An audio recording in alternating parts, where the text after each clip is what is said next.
Ina,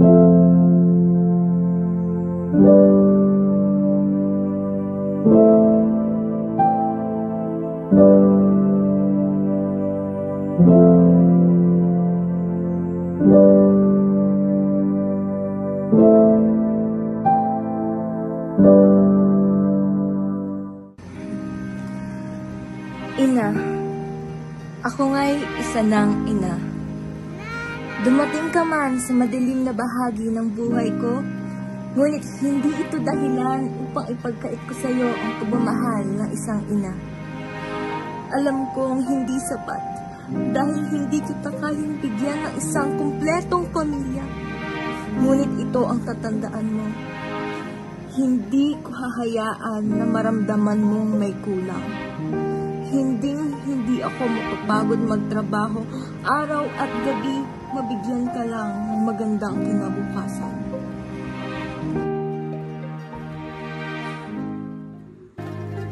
Patawad, aking anak. Nilihim ko sa iyo ang katotohanan dahil sa takot na ako'y iyong husgahan. Pero hanggang kailan ko maitatago ang mapait kong nakaraan?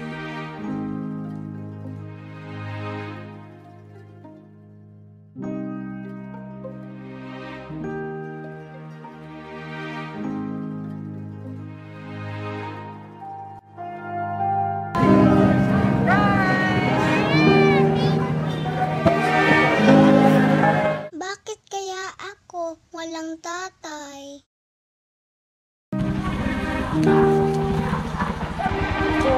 Bakit naman lumukot ang mga siguro gutom ka na, no? Sige, mag-uwi natin. Magluluto kita ng paborito mong ulam. Thank you, Nanay!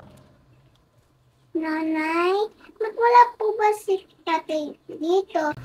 Nasaan po siya? Nak, sandali lang ha. Nahanda lang ni Nanay yung paborito mong ulam. Nanay, hindi po ba uuwi si tatay dito? Nak, busy si Nanay.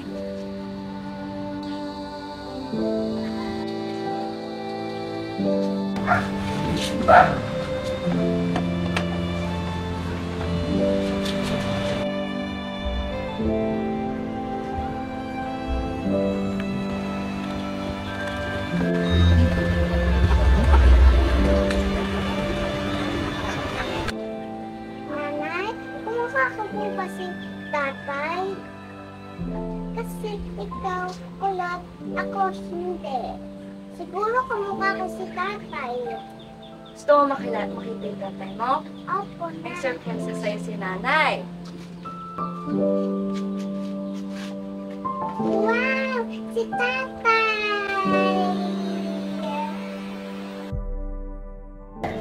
Ay!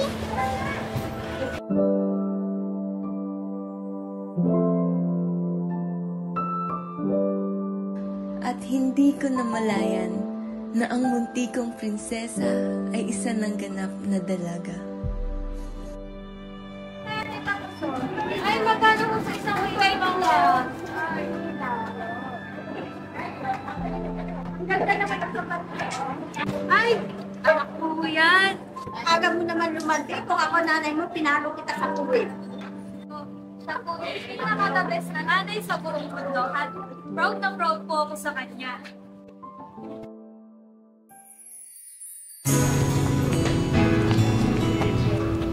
Dave, pasa! Ito pre, oh. Balik agad. Uy, Dave!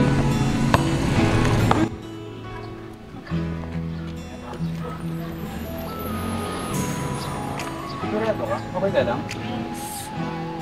Hi, I'm Dave. I'm Hannah.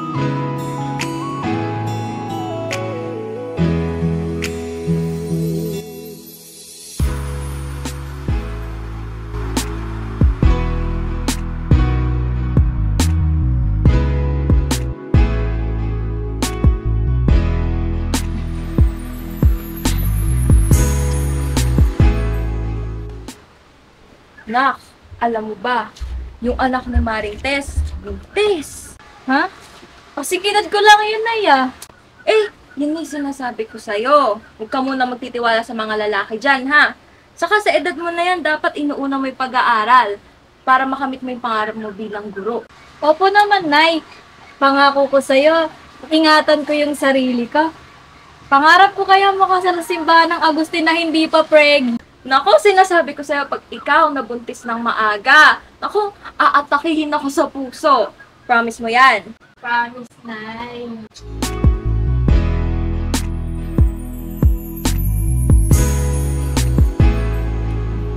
Grabe naman, sipagan ito kapatid.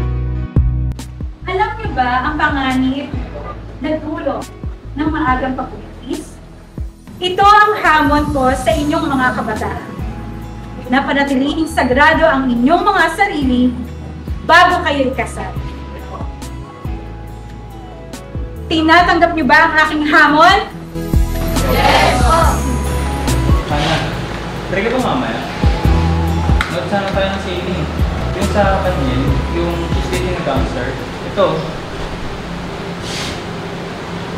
Tatay? Si tatay to ah. Tatay ka dyan. Paano magiging tatay yan? May pamilya at anak yan eh. Sabi ni nanay, tatay ko raw siya eh. Baka nilagawa ka lang ng nanay mo. Pero hindi ganun si nanay.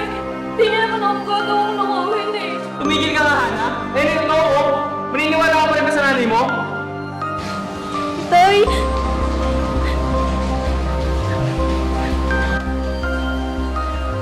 Tay!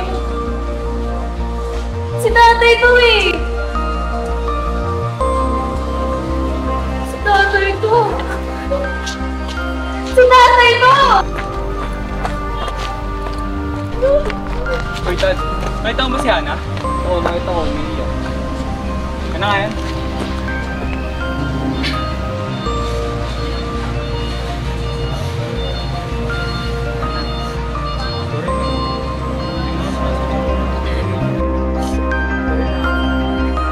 Gusto mo, minom na lang tayo. Para makalimutan yung mga problema. Pwede mga galit si nanay. Makukuha rin kita, Hana. Nasabi ka ba? Wala. Tara, hindi natin pa uwi. Gandang gabi pa. Sige na, umuwi ka na at anong oras. Uy, Sino yun? At saan ka galing? Sana tinatanong kita, sino yun? Ano bang nangyayari sa'yo? Bakit ka pa nagkakaganyan? Pakialam mo ba? At kailan ka pa natutong sumagot sa akin? Hindi na ikaw yung anak kilala ko. Ako pa talaga, Nay? Ano bang pinagsasasabi mo? Eh, ikaw nga tong hindi ko kilala. Huwag ka na magmaang-maangan, Nay. Alam kong niloko mo lang ako tungkol kay tatay. Ano, Nay? Hindi ka makasagot? Kasi sinungaling ka. Buong buhay ko, pinagmukha mo akong tanga. Ano pa mga susunod na kasinungaling ang sasabihin mo sa akin, Nay? Ha? Anak kasi, ano na naman pala sa tiyan, Nay? Di ba ba sapat yung panloloko mo sa akin? Hana kasi, sinungaling ka, Nay! Sinungaling ka!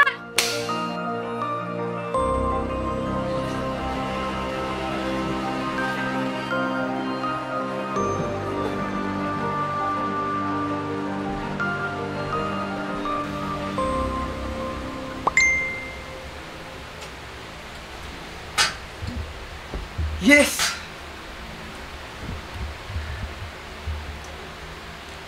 magagamit na rin kita.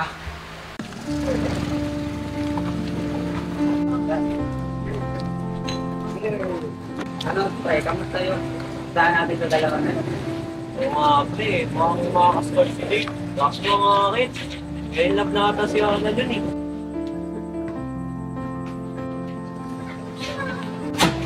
Bakit niyo pinagbubusan si Ana?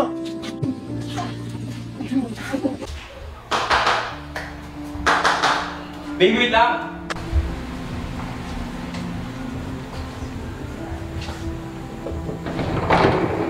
Love! Patay ako nito. Mahuhuli ako ni Hana. Ba't nandito ka? Siyempre, magsi-celebrate tayo. Look, oh, may dala akong cake. Happy anniversary, love. Love? Pwede bang bukas na lang tayong mag-celebrate? Importanteng lahat kasi kami ng mga kaibigan ko eh. Sige, love. Bukas na lang.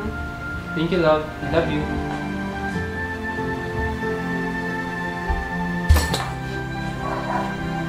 So, totoo nga, Dave? Ano let me explain? Hindi na! Malinaw na sa akin lahat ng ginawa nyo. Pinagpustahan nyo lang ako! Sa mga pinakita mo ba sa akin? May totoo doon? Wala, di ba? Kasi mga gagamit ka! Basura lang ang tingin mo sa aming mga babae. Alam mo kung nararapat sa'yo?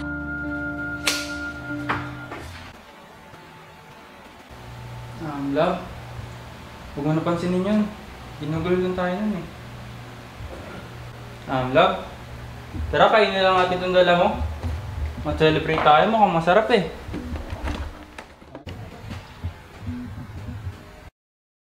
Sweet mo naman, love. Di ba gusto mo ng cake? Eto, oh. Mali ang manloko ng tao. At ito, ang leksyon ko. Ana!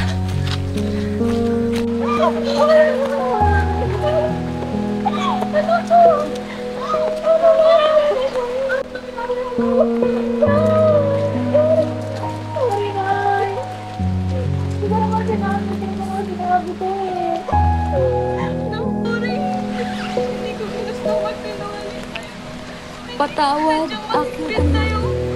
Nilihim ko sa'yo ang katotohanan dahil sa takot na ako'y iyong husgahan. Ito na ang panahon upang malaman mo ang katotohanan. 16 na taon na ang nakakaraan dahil sa pangungulila sa pagmamahal at atensyon ng aking mga magulang. Pinili kong lumayo sa kanila. Di ko na malayang nalugmok na pala ako sa bisyo. Naghanap ng panandaliang pagmamahal sa iba't ibang tao. Hans, buntis ako. Ha? Seryoso ka ba?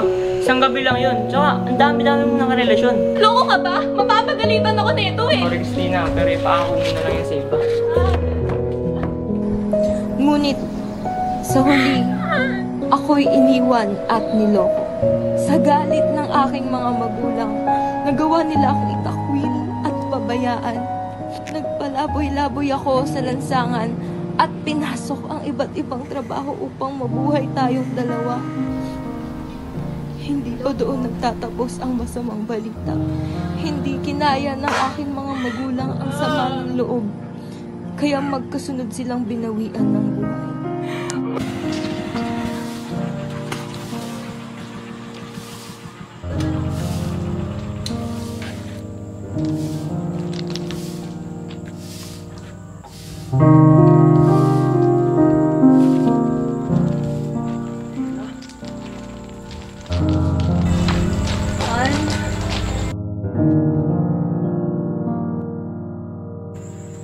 Hans ang anak natin.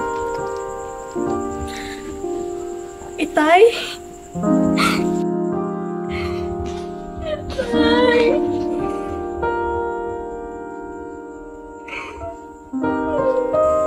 Christina, patawad. Patawad. Salamat, Ina, sa iyong pagmamahal at pagtuturo na sa paghihintay ay may magandang kahihinatnan. Dahil sa'yo, napatid ko na mahirap maging isang batang ina. Kaya pangako, magtatapos ako ng pag-aaral at iingatan ng aking sarili hanggang dumating ang tinadhana. Saan ba yun? Ba't hindi ko makita?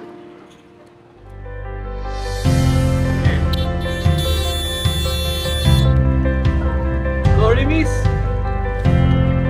Naalala mo ba ako? Kaptan.